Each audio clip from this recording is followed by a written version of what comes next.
So we finally have the full spoilers for chapter 18 of Boruto 2 Blue Vortex, and it pretty much shows a flashback between Boruto and Sasuke, Kawaki getting put to sleep, and also Sarada getting controlled by Rayu. So we have a lot to discuss, but of course we're gonna start from the top. So the person on the cover for this month is Matsuri, and as you guys know, the spoilers are not what they used to be, so we have to just work with the text spoilers and hopefully that will suffice. So it says here that the chapter starts with Sumire entering Amado's lab, where she sees Kawaki pinning Amado to the wall, which of course happened in the prior chapter. Sumire, of course being surprised by this, shouts Kawaki as he demands that his limiters be lifted. Kawaki then loosens his grip slightly, allowing Amado to breathe and speak. However, Amado activates the Shutdown Code, causing Kawaki to fall asleep. As you guys know, this was introduced back in chapter 71, I believe, when Ada and Damon were separated from Code. Amado was fully confident that he could control Kawaki because of this mechanic, and he also revealed this to Shikamaru in chapter 79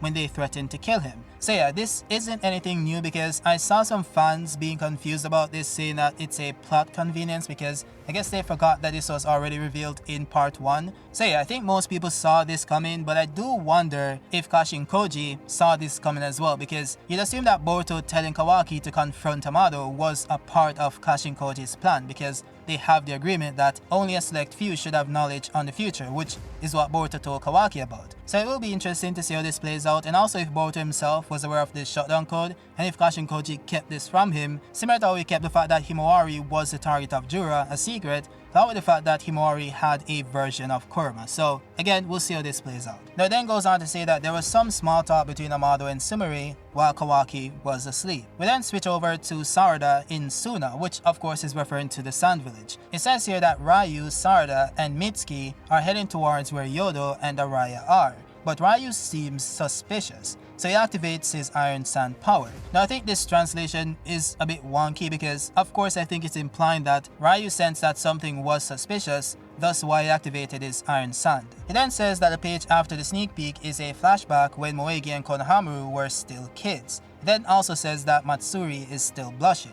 Now of course it's referring to the sneak peek that we got a few days ago. I didn't do a video on it, but it's a page where Matsuri says, "I don't know why, but I seem to be really nervous. But as I kept talking, I gradually started to feel at ease. I wonder why." Konohamaru then says, "It's because this is our first meeting. That's just how it is." Of course, it's implying that, you know, when you like someone and you're on the first meeting, you're of course a bit nervous. So that's pretty much what he's saying. Now she then goes on to say that, "I feel like I've finally been able to be my true self. It's so much fun talking to you." Konohamaru then says, "I see. Well, of course. I'm glad this," and just before he's able to finish, he then says, "I'm hooked, Konohamaru-kun. Is it okay if I call you that?" And you can see both of them kind of looking at each other. Now, you'd think this would mean that Matsuri is falling for Konohamaru, but based on what's revealed next, this apparently wasn't the case. Now then says here that Matsuri and Rayu were pretending to be nice. They knew they were after the Thorn Soul Bulb. But I do find this a tad bit weird, so I want you to take it with a grain of salt, a big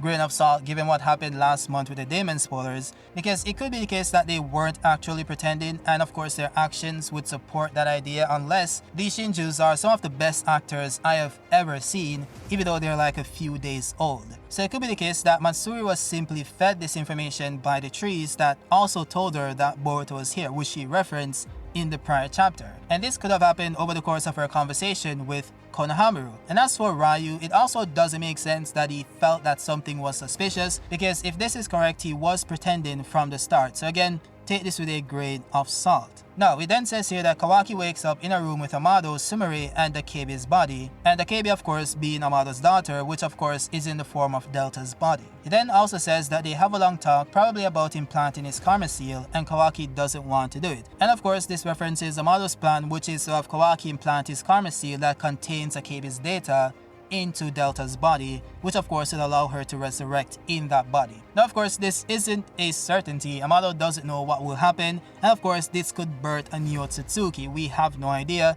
So of course Kawaki is a bit hesitant since Kawaki has a hate boner for the Otsutsuki. Now of course this will likely end in Kawaki doing it anyway, because Amado has the trump card. He can shut down Kawaki at any point in time, so Kawaki has to listen to him if he wants to get his true power back, which Kawaki needs more than anyone else. So of course Kawaki will likely basically trade its true power for, of course, resurrecting Amato's daughter. So we'll see how that one plays out. Now we then switch back over to the Sand Village and it says, Matsuri stops blushing suddenly. And he then goes on to assume that yes, they were pretending, and she attacks Konohamaru. But as I said, the trees could have simply told Matsuri this over the course of the conversation, so we have to see what happens in the actual chapter. Now it then says here that Rayu takes out his Thorn Soul bulb as bait, which means that we kind of skipped a lot of things to get to this point, but of course when the chapter comes out we'll see. But I do find it interesting that the Shinjus can remove the Thorn Soul bulb and still be alive, and is this implying that this is the way to save the Shinju while also saving the people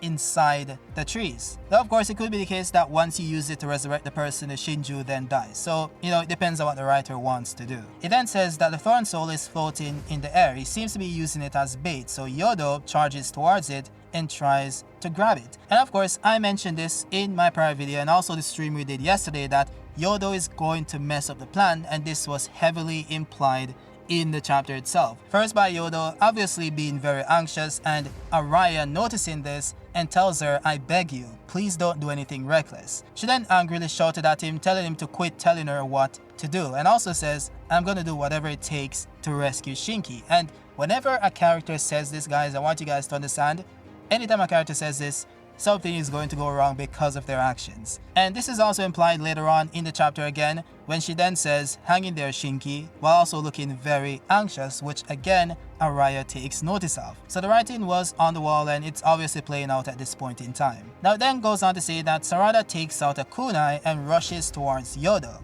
I think this is Ryu controlling her, but then a sword slash appears to dissipate the iron sand from them. It's Araya using his sword. Now again, I want you guys to take this with a grain of salt, because it could be the case that Sarada was charging at Rayu, but she was then redirected to Araya, because I have no idea why Sarada would be attacking Araya. Now, of course, the question is, how was Rayu able to do this? And of course, the obvious answer to this is that Rayu has magnet release, which allows him to manipulate iron sand, so that should also extend to kunais. Though I'm not sure why Sarada would continue to hold on to the kunai unless Shinki has the ability to also control people, which by the way is very possible because of course there is iron content within the body itself. It reminds me of that scene from X-Men where Magneto levitated the guard using the iron content within his bloodstream and also then extracted it from his body to use as a weapon. So it would be crazy if Rayu has that ability, which is akin to bloodbending from the Avatar universe, which is of course insanely overpowered. But again, as I said guys, take this with a grain of salt, because this is coming from the same Rai that said Damon wanted to fight Jura in the prior chapter, which of course never happened. Now it then says here that the chapter ends with Araya and Rayu talking. So apparently not much happened in the chapter when it comes to action. Apparently. Of course, we'll have to wait and see when the chapter comes out. Also, correction from before, apparently the flashback that I mentioned before is for the volume cover, not the chapter itself. Now before you go, we also have the final text that says, will the blade that he and his friend sharpened together to make the iron sand sweep away the grains? Which of course is referring to Araya's sword, which also somewhat implies that they created it to be able to penetrate Shinki's iron sand, so we'll see how that one plays out. It also says, and what about Konohamaru, who's in a critical situation? And that's where it pretty much ends. So yeah, that is it for the spoilers guys. We're most likely not gonna get any panels leaked for this chapter, which again, you guys know spoilers are not what they used to be. But of course, if it does happen, I'll stream later on and we can discuss it. With that said guys, let me know your thoughts down below, drop a like if you liked it, and subscribe if you're new, and I'll see you guys on the next one. Peace.